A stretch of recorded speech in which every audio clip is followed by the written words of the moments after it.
Hello, everybody. Killatia, Chris Wright here at the .emu booth at Pax East 2022, and we're Frederick here. How are you doing today? I'm doing great. How are you? I'm doing good, and today we're checking out Teenage Mutant Ninja Turtles Shredders Revenge here, and like over 30 years, there have been many different interpretations of the Ninja Turtles.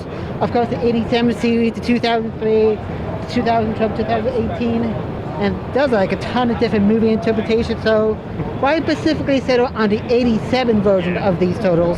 I mean, attribute games, we love, the older games. It's kind of our bread and butter, bringing like experiences that feels like the games we grew up with, but more modern. So when we approached Nickelodeon to be able to do a turtle games, that's the game we wanted to do, because I think the '87 show is such an amazing, it's an amazing universe that blends itself so well to the video games, the cartoons, the toys, and everything, that we really just wanted to go back and bring these games back, because I think that these are the versions of the turtle games that everyone loved and wants to be able to experience again. Speaking of Nickelodeon, they're like the current rights holders for the Turtle franchise and such. Have they been like, hands off with your development of the game, or have they been able to chime in with their opinions and such? Oh, I mean, we worked with them for sure, to make sure that everything was on par with them, but mostly we came up with everything, and they were more like validations and also giving us like a few insights on, maybe these could be better than, but it was more like our theme, the tribute and the .emu coming up with everything. And I think they were on board pretty well, because as you can see, the game, we're really like approaching the franchise with a lot of love and care. Okay, so obviously there's like the old school classic beat 'em up game, but there's apparently a plot with Shredder's Revenge, hence the name TMNT Shredders Revenge. Can you tell us a little bit about the story? So basically, in the game, as you start, you'll see that Shredder is there and everything, and Bebop and Rocksteady are somehow running away with pieces of Krang, and it's basically it's up to the Turtles to find out, what's happening with that, and try to counter these plans, because they know that these guys are up to no good for sure. So, but you'll have to play the game to actually discover all of the little things there, because the way we build the game is we try to make sure that every stages felt like a short episode of the cartoon, where all of the storyline, all of the narrative would happen in real time. It happens all in game. You see like characters doing funny stuff. Like there's no cutscenes interrupting the gameplay. The action is always non-stop. So we really wanted to make sure that everything was crammed together as a cool episode of the show, and then as you move to the next stage, it's another one that starts over. Okay, so and obviously we get to play all the Ninja Turtles in the game, like Leonardo, Donatello, Raphael, and Michelangelo. We also got to play as Shredder, and what's really interesting to me is you actually have April O'Neil as a playable character.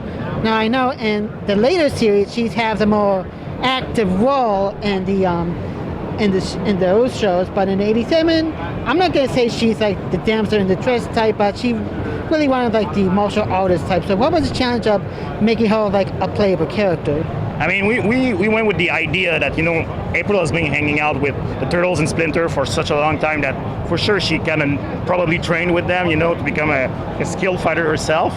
And we really wanted to, so as you'll see in the game, each characters, they all feel different, they feel unique. It's a bit different from the previous game, where they kind of all feel the same but with different weapons.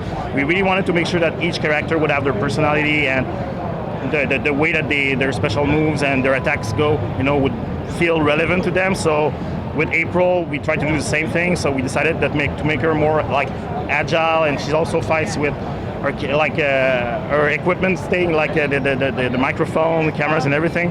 So I think we really wanted to make sure that it would, even though we've never seen her fight much in the shows, that her fighting style would kind of match what she would have done with the Turtles. Okay, now besides Splinter and April, will there be any other additional characters in the game as well? So for now, we have 6 playable characters. Like I was mentioning, all of the characters we have to, they are all crafted by hand. There's no animation reuse, so they all have their own animation sets. We're talking about like thousands of animations for sure. So it's a lot of work. So basically, for now, we have 6 playable characters for the roster for the launch of the game. Yeah. For now, but there's time left. Maybe we'll see if there are any other things happening. Okay, and this is not just the only Ninja Turtle game coming out. Konami has recently announced their own compilation of all their classic TMNT games. So, are you welcoming the welcome competition to this field of Ninja Turtle games from them? Actually, I mean, we're kind of flattered by it because when we started, when we brought the game, like everybody, we're like, we're obviously inspired by the older arcade games, and we really loved it. So. I think the love kind of transcended, and the people like at Konami kind of figured out that they want to. People also want to replay those games. So basically, I think I guess we inspired them in one sense to actually come back with them. So I mean, we're really glad. I think the Turtle Mania is going to be pretty hardcore this year. So that's good for us and everyone. Okay, look, we're getting the road to wrap it up a little bit. Can you tell us when the game will be released? So the game is coming out this summer, summer 2022. We don't have the precise exact release date yet, but it's coming out for all the major platforms, so PC, PlayStation 4, Xbox One, and Nintendo Switch. Okay, well, thank you very much for your time, Fred. Thanks a lot. No problem. And keep it here from all Pax East coverage. Awesome.